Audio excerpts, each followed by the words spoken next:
Hello दोस्तों, welcome to my YouTube channel Jagriti education channel में आपका स्वागत है। आज मैं आप लोगों के सामने जीके जीएस के मोस्ट इंपॉर्टेंट क्वेश्चन लेके आया हूँ जो आपके आने वाले एग्जाम के लिए अति महत्वपूर्ण है। पीसीएस और आरओ के लिए तो विशेष ही महत्वपूर्ण है। बाकी जिस किसी में भी जीके जीएस आता है यहाँ से क्वेश्चन पढ़कर आप हेल्प ले सकते हैं।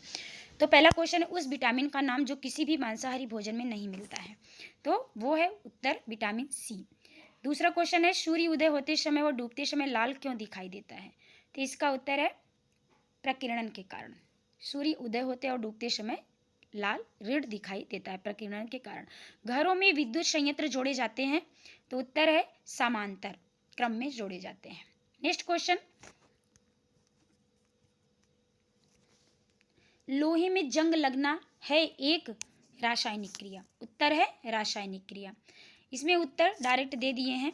क्वेश्चन इंपॉर्टेंट है, आप इसको पढ़ के नोट डाउन भी कर सकते हैं और इसको ज़्यादा से ज़्यादा मात्रा में शेयर कीजिए और कमेंट भी कीजिए। सुझाव के लिए हमको कमेंट कर सकते हैं। नेक्स्ट क्वेश्चन है, सन 2016 में ओलंपिक खेल कहाँ हुए थे, ये है रियो डी जेनेरो में। नेक्स्ट क्वेश्चन है, अंतर्राष्ट्रीय मानवाधिकार दिवस कब मनाया जाता है, तो इसका उत्तर है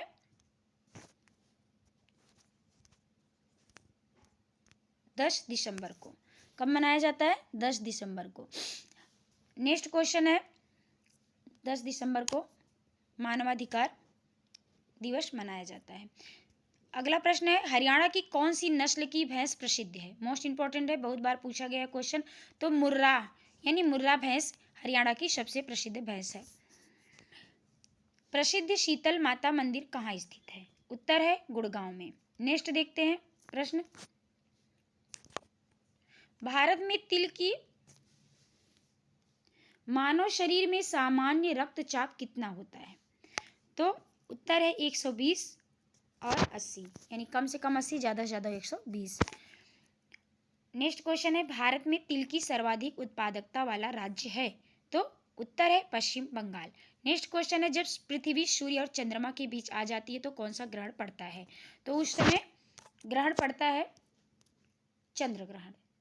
पृथ्वी सूर्य और चंद्रमा के बीच में आ जाती है तो कौन सा ग्रहण पड़ता है, चंद्र ग्रहण पड़ता है। सूर्य का केंद्रीय भाग क्या कहलाता है, कोर कहलाता है।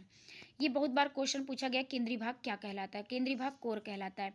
अगला प्रश्न है, राज्यसभा के सदस्यों का चुनाव कितनी अवधि के लिए किया जाता है, तो 6 वर्ष के लिए किया जाता है।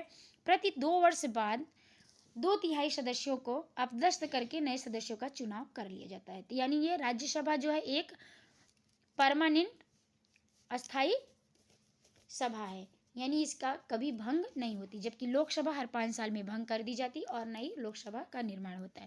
राज्यसभा में ऐसा नहीं है, राज्यसभा परमानेंट हाउस कहा जाता है और इसको अपर हाउस के नाम से भी जानते हैं। अगला प्रश्न देख लेते हैं, हिंदी भाषा की लिपि कौन सी है।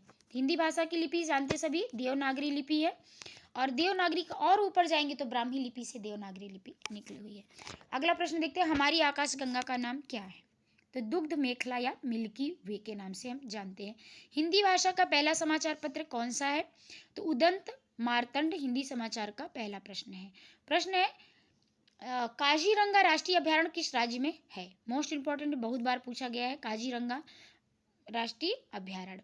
तो काजीरंगा असम में है, कहाँ पे है, असम में है। पृथ्वी अपनी धुरी पर किस दिशा में घूमती है, तो पश्चिम से पूर्व घूमती है। कहाँ घूमती है, पश्चिम से पूर्व घूमती है, राइट आंसर यही है। उज्जैन किस नदी के किनारे बसा हुआ है, तो क्षिप्रा नदी के किनारे बसा हुआ है। उज्जैन में महाकाल का मंदिर है, महाकाल मंदिर के पास क्षिप्रा नदी है, क्षिप्रा नदी। ये रहा आपका 19 क्वेश्चन। 19वां, आगे 20वां देखते हैं कि निम्न में से कौन सी धातु बिजली की सबसे अधिक सुचालक है, तो चांदी यानी सिल्वर सबसे अच्छी सुचालक है। अगला प्रश्न है, तुलसीदास कृत रामचरितमानस किस भाषा की किस बोली में लिखी गई है, ये अवधी भाषा में लिखी गई है। किस में लिखी गई है, अवधी भाषा में। हरियाणा के राज्य कवि कौन कहलाते हैं, तो उदय भानुहंस राज्य कवि हैं हरियाणा के। ये क्वेश्चन आपके आने वाले एग्जाम के लिए अति महत्वपूर्ण है, इसको पढ़िए, ज़्यादा से ज़्यादा मात्रा में शेयर कीजिए और लाइक शेयर सब्सक्राइब कीजिए, और कुछ सुझाव देना तो प्लीज़ हमको कमेंट भी कीजिए। Thank you for watching. फिर मिलते हैं नेक्स्ट वीडियो में नेक्स्ट इंपॉर्टेंट क्वेश्चन के साथ। जय हिंद, जय भारत।